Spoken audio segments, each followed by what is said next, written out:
Hello dear students, welcome to the next lecture of thermodynamics. In this lecture we will learn about the thermodynamic system, various types of thermodynamic system and the different examples of thermodynamic system. So let us study about the definition of thermodynamic system. It is a fixed mass or a region in space where our study is focused.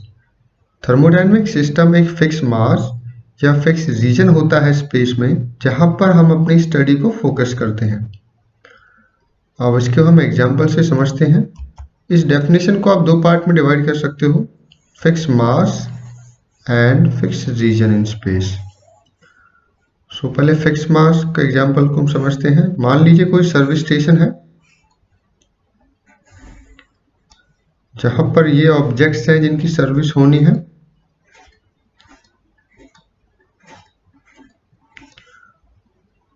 यहाँ पर आप खड़े हुए हो, आप observe करना चाहते हो। आप जो पहली तीन ऑब्जेक्ट हैं उनको ऑब्जर्व करना चाहते हो, इनकी स्टडी करना चाहते हो, तो आपके लिए फिक्स मास कर लिया आपने फिक्स मास कर दिया कि ये तीन ऑब्जेक्ट मुझे स्टडी करने हैं, तो आपके लिए सिस्टम बन गया fix mass system. Next, consider a pipe in which water is flowing. मान लीजिए कोई पाइप है जिसके अंदर वाटर फ्लो कर रहा है। आपने यहाँ से यहाँ तक पाइप की स्टडी करना है, तो आपने अब की बार क्या किया, रीजन को फिक्स कर लिया कि इस रीजन में मुझे स्टडी करना है। अब की बार मास चेंज होगा बट रीजन फिक्स है। So this is a fix mass system and this is fix region in system. ये स्पेस में फिक्स मास वाला सिस्टम है, स्पेस में फिक्स रीजन वाला सिस्टम है।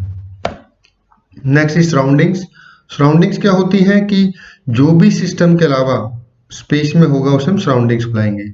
अब आप किसी भी कहीं पर भी सिस्टम को एज्यूम कीजिए, सिस्टम के अलावा जो भी कुछ होगा वो सराउंडिंग्स होंगे।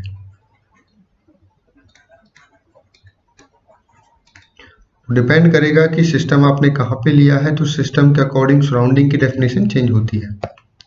Next is boundary.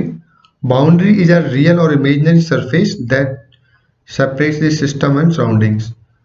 मान लीजिए ये आपका सिस्टम है,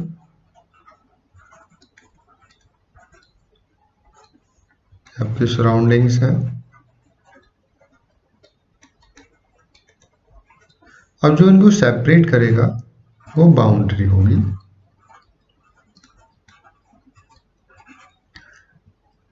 दैट मीन्स ये आपको सिस्टम और सराउंडिंग को डिफरेंशिएट करेगा कि सिस्टम ये है, सराउंडिंग ये है, और हम बोल सकते हैं कि ये सेपरेट करेगा सिस्टम को सराउंडिंग से। मैथमेटिकली अगर हम देखें तो एक बाउंड्री की ना तो कोई थिकनेस होती है, ना ही कोई मास होता है, ना कोई वॉल्यूम होता है। Mathematically a boundary has zero thickness, no mass and no volume. Now हम टाइप्स ऑफ बाउंड्री। बाउंड्री में भी रियल और इमेजिनरी। पहले रियल बाउंड्री को हम समझते हैं। रियल बाउंड्री फिक्स और मूवेबल दोनों टाइप की हो सकती है। इसके अंदर मास का फ्लो पॉसिबल नहीं है। अब आपको हम एग्जांपल देते हैं। मान लीजिए कोई रूम है,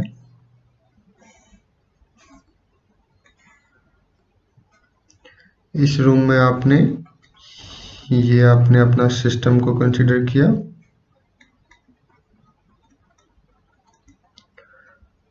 दिस इज योर सिस्टम। तो जो ये बाउंड्रीज हैं, दीज आर बाउंड्रीज।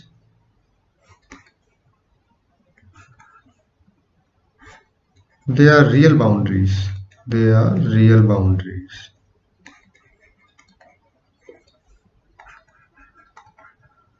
और यहाँ पे ऑब्जर्व कर सकते हो कि आप कोई भी किसी भी टाइप का मास ट्रांसफर नहीं हो सकता। अब ध्यान रखिए, आप इसको वॉल्स को कभी नहीं मानोगे। वॉल्स के पास में एक आपको दिखाना होता है। क्यों एग्जैक्टली?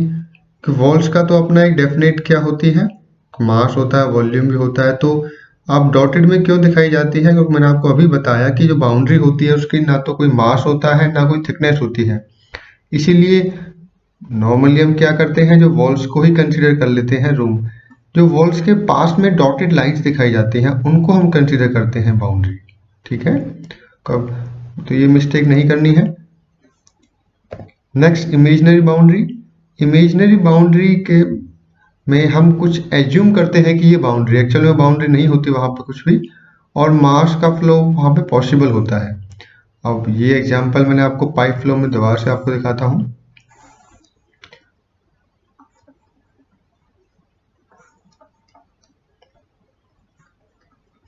मान लीजिए ये आपका सिस्टम है, तो यहाँ पर आप देख सकते हो यहाँ पे मॉलिक्यूल है, तो ये रियल है, ये भी रियल है, but this is imaginary. Actual में यहाँ पे कुछ है नहीं, हमने एज्यूम किया है, and this is also imaginary. Imaginary boundary में मास का ट्रांसफर हो सकता है। यहाँ पे देखिए आप, जैसे जो फ्लो होगा उसकी डायरेक्शन ये है, तो यहाँ पे मास का फ्लो होता है। तो रियल बाउंड्री में से मास का फ्लो नहीं हो सकता, इमेजिनरी बाउंड्री से मास फ्लो हो सकता है। अब एक नोजल का एग्जांपल भी आप देख सकते हो। मान लीजिए आपकी नोजल है, आपने ये बाउंड्रीज ली है,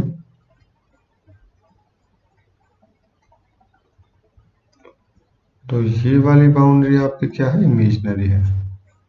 this is your imaginary but this is your real. तो यहाँ से आप ऑब्जर्व कर सकते हो कि नोजल में इमेजिनरी से तो फ्लूइड पास हो सकता है, मास ट्रांसफर हो सकता है, बट रियल बाउंड्री से मास ट्रांसफर नहीं हो सकता। Next, on the basis of heat transfer से भी आप बाउंड्री को डिफाइन कर सकते हो। दो टाइप की वॉल होती है, डाइथर्मिक एंड एडियाबैटिक। डाइथर्मिक वो होती है जो हीट के फ्लो को अलाउ करती है। एडियाबैटिक का मतलब होता है इंसुलेटेड, मतलब जहाँ पे हीट फ्लो नहीं करती। तो अगर वॉल एडियाबैटिक टाइप की है, जैसे एग्जांपल लेते हैं थर्मोफ्लास्क। मान लीजिए हॉट वाटर आपने किसी थर्मोफ्लास्क में रखा हुआ है, कोई बोतल है आपकी, तो हॉट वाटर आपका काफ़ी टाइम तक हॉट रहता है। इसका मतलब जो हीट है इसके अंदर वो बाहर नहीं जा पा रही है। तो जो बाउंड्री है इसकी, ये कैसी है, एडियाबैटिक टाइप की। डाइथर्मिक वॉल, मान लीजिए कोई मेटालिक कोई बाउंड्रीज है, उसकी थर्मल कनेक्टिविटी अच्छी होती है, वो जो भी हॉट वाटर आप यहाँ पे रखोगे उसकी हीट को ये बाहर सराउंडिंग में पास कर देगा। तो ये क्या करता है, हीट को फ्लो कराता है। तो हीट ट्रांसफर के टर्म्स में हम बोल सकते हैं कि जो बाउंड्री है वो डाइथर्मिक या एडियाबैटिक टाइप की हो सकती है। Next very important topic is types of thermodynamic system. Thermodynamic system तीन टाइप का हो सकता है, close system, open system and isolated system. अब इन तीनों को सेपरेटली हम पढ़ते हैं। क्लोज सिस्टम, क्लोज सिस्टम को हम कंट्रोल मास सिस्टम भी बुलाते हैं, क्योंकि क्लोज सिस्टम के अंदर मास आपका क्या रहेगा, फिक्स रहेगा, वो बाउंड्री को क्रॉस नहीं करेगा। एनर्जी बाउंड्री को क्रॉस कर सकती है। नेक्स्ट, जो वॉल्यूम होगा क्लोज सिस्टम का वो चेंज हो भी सकता है, नहीं भी हो सकता। तो ये तीन पॉइंट्स आपको ध्यान रखने हैं। फर्स्ट कि ये मास फिक्स है, फिक्स अमाउंट ऑफ मास रहेगा सिस्टम के अंदर। नेक्स्ट, एनर्जी जो है वो बाउंड्री को क्रॉस कर सकती है हीट या वर्क के फॉर्म में। लास्ट, वॉल्यूम क्लोज सिस्टम का चेंज हो भी सकता है, नहीं भी हो सकता। उसे एग्जांपल्स में आपको समझाता हूँ। मान लीजिए ये कोई आपका क्लोज सिस्टम है, इसके अंदर गैसेज हैं, कुछ भी हो सकता है, कोई मॉलिक्यूल्स हैं। अब ये बाउंड्रीज रियल है, यहाँ पे रियल बाउंड्रीज होने के कारण यहाँ पे मास ट्रांसफर नहीं हो सकता, बट एनर्जी कैन ट्रांसफर, सो इसे हम क्लोज सिस्टम बुलाएंगे। बट यहाँ पे ध्यान दीजिए, वॉल्यूम क्या है, यहाँ पे वॉल्यूम फिक्स है, वॉल्यूम यहाँ पे क्या है, चेंज नहीं हो रहा। अब एक एग्जांपल ऐसा लेते हैं क्लोज सिस्टम पे जहाँ पे वॉल्यूम चेंज होता है। देखिए, ये कुछ गैसेज हैं जिनका mass 2 kg and volume 1 metre cube था। मास जैसे ही मूवेबल बाउंड्री ने मूव किया, पहले यहाँ पे इसकी पोजीशन है, उसके बाद इसने यहाँ पे पोजीशन आ गई है बाउंड्री की, तो गैसेज का वॉल्यूम तो बढ़ गया है, मास सेम है। तो मैंने आपको यही समझाया था, क्लोज सिस्टम में मास कभी चेंज नहीं हो सकता, एनर्जी ट्रांसफर हो सकती है, as well as volume change हो भी सकता है, नहीं भी हो सकता। वो डिपेंड करेगा कि कौन सा एग्जांपल आप कंसीडर कर रहे हो। Next system is open system. Open system is also called control volume system. That means volume इसमें फिक्स रहेगा आपका, इसमें मास और एनर्जी दोनों ही बाउंड्री को क्रॉस कर सकती हैं, बट वॉल्यूम चेंज नहीं होगा। अब इसमें जितने भी इंजीनियरिंग एप्लीकेशंस हैं, जितने भी डिवाइसेज हैं वो मोस्टली ओपन टाइप की होती हैं, जैसे कंप्रेसर है आपका, टरबाइन है, नोजल है, सभी में। अब अगर मैं नोजल की बात करूं यहाँ पे, तो आपको पता है कि नोजल में फ्लूइड फ्लो होता रहता है। उसी टाइप से कंप्रेसर के अगर हम यहाँ डिफ्यूजर की बात करें, वहां पर भी क्या होता है, फ्लूइड आपका फ्लो होता रहता है। टरबाइन में भी मतलब जहाँ पे मास का फ्लो होता है, जिस सिस्टम में मास का फ्लो होता है, बाउंड्री को क्रॉस करता है, सिस्टम से सराउंडिंग में या सराउंडिंग से सिस्टम की तरफ मास इंटर करता है और मास के साथ एनर्जी भी आती है, तो उस टाइप के सिस्टम को हम ओपन सिस्टम बुलाते हैं। तो एक सिंपल डेफिनेशन क्या हो गई है, in that type of system in which both mass and energy can cross the boundaries but the volume remains same। Volume क्यों फिक्स रहता है, क्योंकि हम इसे मानते हैं कि इस रीजन में यहाँ से यहाँ तक मुझे स्टडी करनी है, तो इसलिए फिक्स रीजन है। फिक्स रीजन को हम कंट्रोल वॉल्यूम सिस्टम भी बुलाते हैं।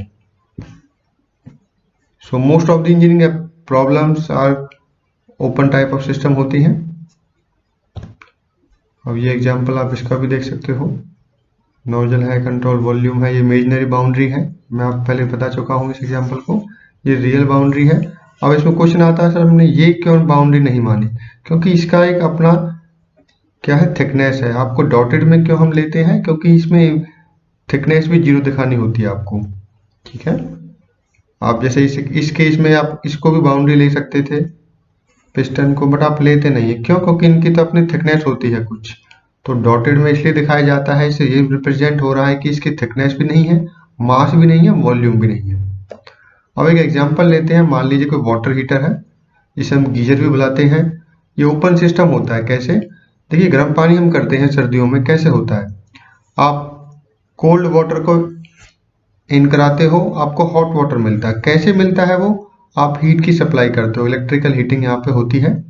हीटिंग की हेल्प से जो वाटर का टेम्परेचर है वो रेज करता है और बाद में सप्लाई आपको हॉट वाटर के टर्म्स में मिल जाती है। तो यहाँ पे जो सिस्टम है, यहाँ पे देखिए मास का फ्लो हो रहा है, वाटर मीन्स मास को फ्लो कर रहा है, मास का फ्लो हो रहा है, इसका मतलब ओपन सिस्टम है। बट वॉल्यूम फिक्स कैसे है, मैंने यहाँ से यहाँ तक, मैंने यहाँ से यहाँ तक डॉटेड में जो आपको दिखा रखा है, ये मैंने अपना सिस्टम लिया है, तो इसका वॉल्यूम चेंज नहीं होगा, मास इसके अंदर चेंज होता रहेगा, वॉल्यूम चेंज नहीं होने वाला। तो इस टाइप के सिस्टम को हम कंट्रोल वॉल्यूम या ओपन सिस्टम बुलाते हैं। Last is isolated system. Isolated system का मतलब है जहाँ पे चीजें आइसोलेट रहती हैं, ना तो मास ना ही एनर्जी बाउंड्री को क्रॉस नहीं कर सकती। मतलब कोई ऐसा सिस्टम जिसके अंदर मास भी ना एनर्जी ना मास, कुछ भी इंटरेक्ट नहीं कर सकता, जहाँ पे interaction of the mass is 0, यहाँ पे इंटरेक्शन ऑफ द एनर्जी 0। ना तो एनर्जी इंटर कर सकती है, ना मास इंटर कर सकता है, ना एग्जिट कर सकता है। उस टाइप के सिस्टम को आइसोलेटेड सिस्टम बुलाते हैं। अब यूनिवर्स का एक एग्जांपल बेस्ट एग्जांपल होता है इसके लिए, क्योंकि यूनिवर्स के आउटसाइड आपको कुछ नहीं पता क्या है, सब कुछ इसके अंदर है, तो हम ये कुछ नहीं मानते कि यूनिवर्स से कुछ बाहर भी होगा। तो इसलिए यूनिवर्स के अंदर सब कुछ है, ना तो यूनिवर्स के अंदर कुछ इंटर कर सकता है, ना बाहर जा सकता है। That means universe can be considered as an isolated system. तो अभी हमने इस लेक्चर में देखा है कि थर्मोडायनेमिक सिस्टम क्या है, कितने टाइप का होता है और कौन कौन सी डिवाइसेस है जिनसे आप एग्जांपल से उनको डिफाइन कर सकते हो। So thank you.